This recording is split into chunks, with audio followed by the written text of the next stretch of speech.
Hello viewers, welcome to Frankly Speaking. I'm Nadeem Kadir. Today our guest is someone who really doesn't need an introduction.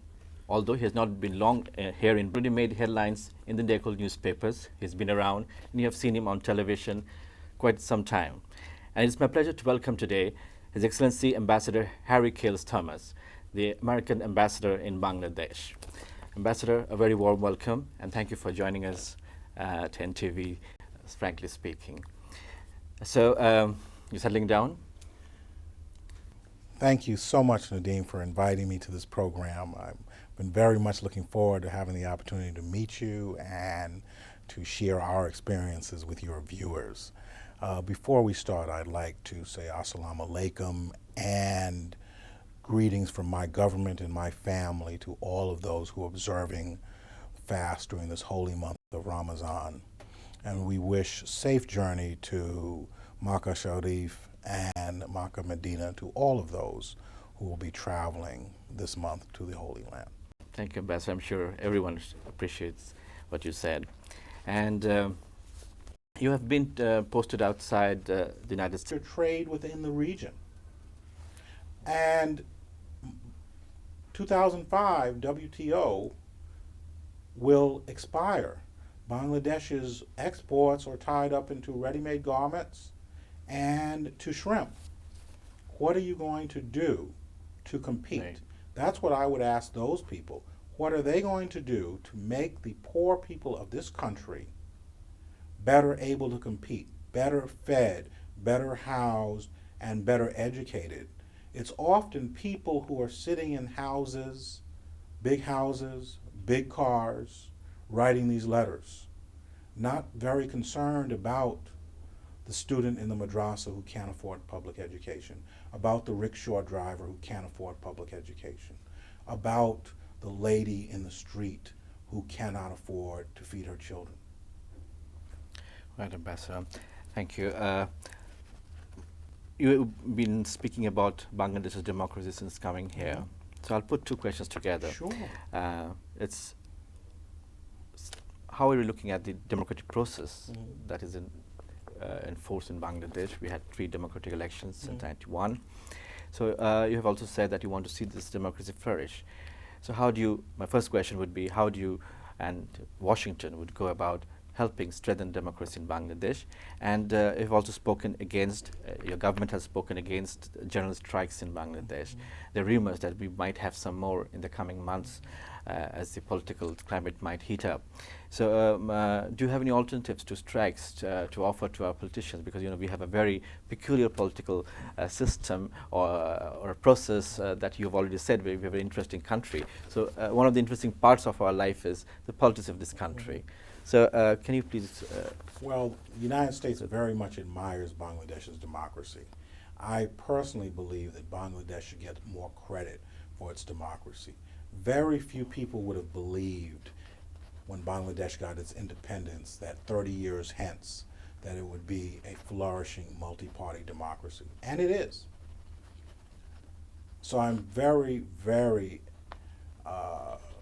in awe of the work Bangladesh and its politicians have been able to do in the intervening years.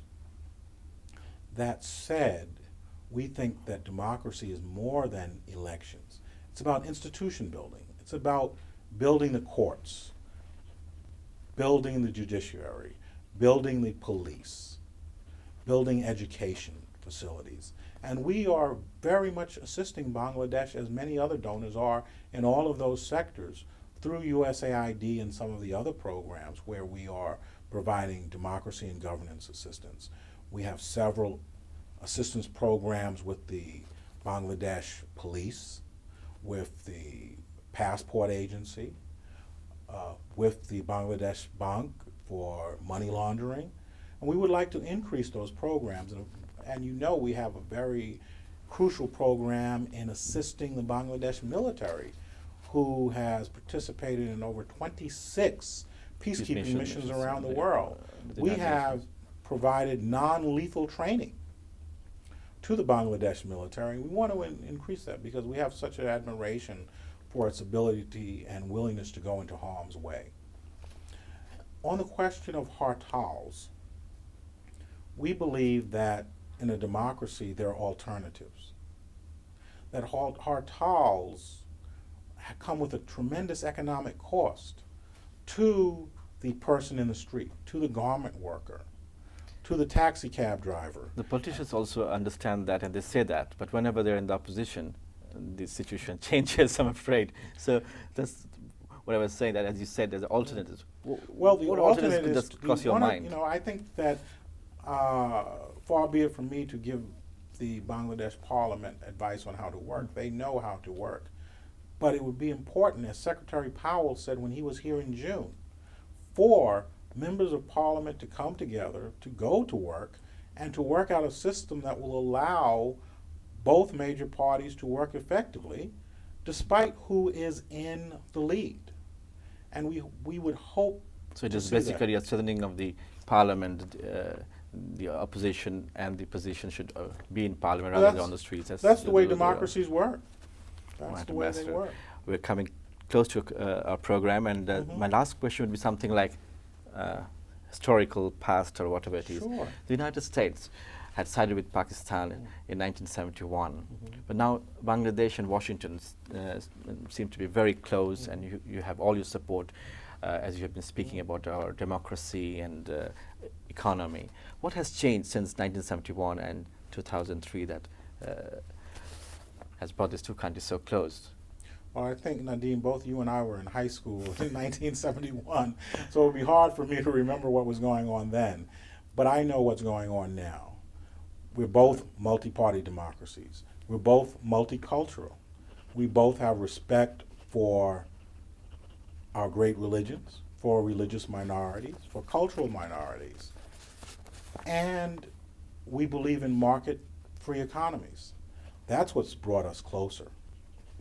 And I expect that we will be closer in the future, especially with so many Bangladeshis living in the United States and becoming part of our political fabric. Many Bangladeshis live in Queens, where I'm from, and I expect they'll get involved. I've been there myself. Okay, Ambassador, thank you so much for giving us time and Thank you being so with much, us. Nadeem. I hope to do it again. Yeah, sure. I look forward to. Thank Have you. a pleasant stay in Bangladesh. Thank you, thank you. Dhanyabad. Well, viewers, we have come to the end of this program today. I hope you have enjoyed it. Our guest today was Ambassador Hary Thomas, the American ambassador in Dhaka. Ambassador Thomas made it clear that both Bangladesh and the United States are now working together to achieve some common goals in different areas. But at the same time, Bangladesh should also prepare itself to face the post-GSP era from January 2004. Thank you very much for staying with us and watching us.